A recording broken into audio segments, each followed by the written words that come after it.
STM. Para que serve o Superior Tribunal Militar? Quais os crimes militares podem ser punidos com a pena de morte no Brasil? Saiba tudo agora! O primeiro Tribunal Militar no Brasil foi criado no Rio de Janeiro em 1º de abril de 1808, pelo até então príncipe regente Dom João, futuro rei Dom João VI de Portugal, Brasil e Algarves, chamado de Conselho Supremo Militar e de Justiça, do qual descende diretamente o atual Superior Tribunal Militar, e por isso é considerado o mais antigo Tribunal Superior do país.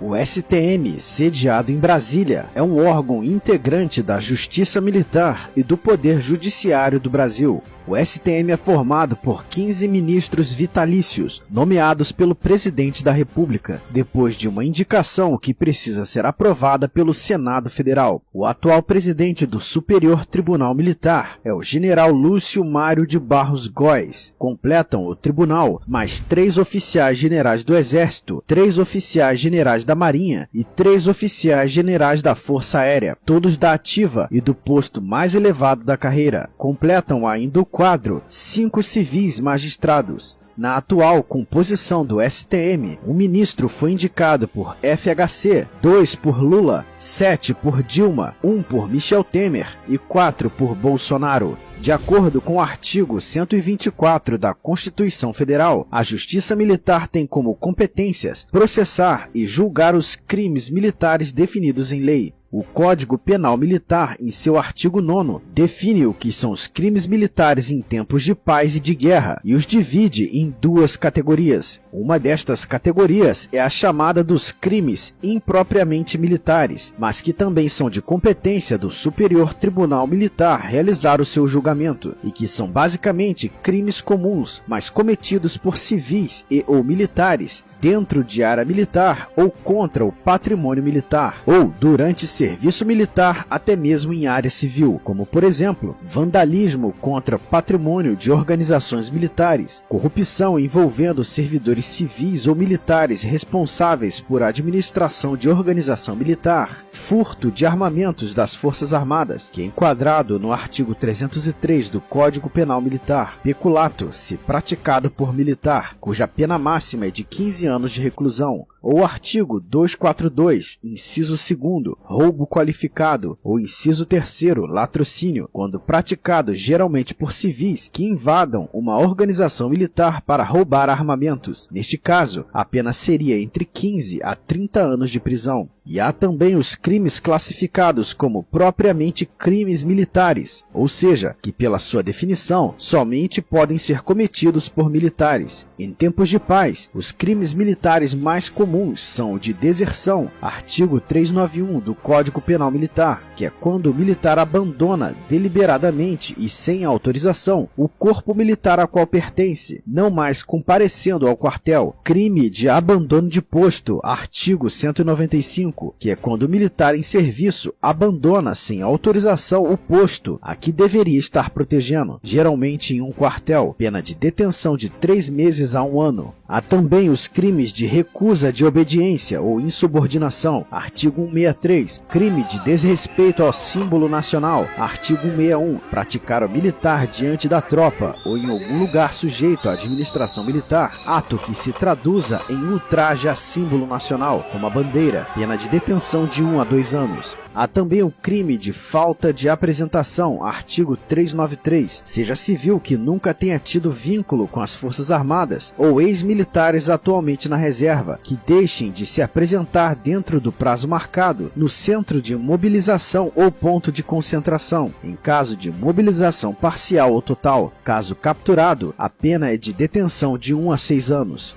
Em tempos de paz, um dos crimes com a maior pena prevista no Código Penal Militar é o artigo 141, entendimento para gerar conflito ou divergência com o Brasil, que é caracterizado quando civil ou militar entra em entendimento com um país estrangeiro ou organização nele presente para gerar conflito ou divergência de caráter internacional entre o Brasil e qualquer outro país, ou para lhes perturbar as relações diplomáticas. A pena é de 4 a 8 anos de reclusão, ação. Entretanto, se esta ação acabar gerando uma guerra do Brasil contra outro país, a pena passa a ser a de 24 anos de reclusão. E há também os crimes que normalmente são praticados em uma situação de declarado estado de guerra. Então, o Superior Tribunal Militar passa a adotar penas muito mais duras para os crimes militares, também previstas no Código Penal Militar, como, por exemplo, a pena de morte por fuzilamento, pena que é normalmente aplicada pela Polícia do Exército e que, se julgada por tribunal do STM em área de operações, pode ser aplicada imediatamente após o julgamento, para servir como exemplo para as tropas. Alguns crimes militares que, em tempos de paz, não teriam penas tão duras, passam a ter a pena capital, como, por exemplo, a deserção na presença do inimigo, artigo 392, e o abandono de posto na presença do inimigo, artigo 390. São ambos punidos com a pena de morte por fuzilamento. Crime de covardia qualificada, que é caracterizado pelo militar provocar por temor, em presença do inimigo, a debandada da sua tropa ou guarnição, ou seja, ele não foge sozinho, mas o seu pavor e covardia são tão grandes que acabam contagiando a tropa, que debandam junto com ele. Pena de morte por fuzilamento. Crime de rendição ou capitulação, artigo 372, que é quando o comandante da tropa se rende e ordena que seus subordinados se rendam, sem que tenham se esgotado os recursos extremos de ação militar. Pena de morte por fuzilamento.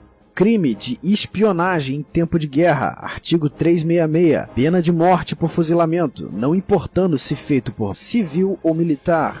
Crime de favor ao inimigo, artigo 356, favorecer ou tentar o brasileiro favorecer o inimigo, comprometer ou tentar comprometer a eficiência militar brasileira, pena é a mesma, a de morte por fuzilamento. Alguns outros exemplos de crimes punidos com a pena de morte são o crime de traição, artigo 355, que é caracterizado pelo brasileiro pegar em armas contra o Brasil ou país aliado, ou prestar serviço militar nas Forças Armadas de nação em guerra contra o Brasil. O que seria, por exemplo, brasileiros servindo na Legião Estrangeira Francesa ou no Exército dos Estados Unidos e que, hipoteticamente, entrassem em guerra com o Brasil. Caso capturados, a pena seria de fuzilamento. Artigo 357. Crime de tentativa contra a soberania do Brasil em tempos de guerra, o que pode ser classificado como submeter o território nacional ou parte dele à soberania de país estrangeiro, desmembrar, por meio de movimento armado ou tumultos planejados, o território nacional, desde que o fato atente contra a segurança externa do Brasil ou a sua soberania. Este crime poderia ser classificado, por exemplo, quando em tempos de guerra, um movimento revolucionário separatista, talvez organizado por indígenas civis brasileiros da Amazônia, se una a uma força armada estrangeira para promover o separatismo ou internacionalização de parte do território do Brasil. Neste caso, todos os seus membros capturados serão condenados à pena de morte por fuzilamento. Em tempos de paz, este crime é punido com reclusão de 15 a 30 anos para os cabeças, de 10 a 20 anos para os demais agentes. Há ainda outros vários crimes previstos no Código Penal Militar, e vou deixar aqui abaixo o link no campo de descrição. E você, combatente, qual a sua opinião sobre o Superior Tribunal Militar e o duro Código Penal Militar? Comenta aqui embaixo.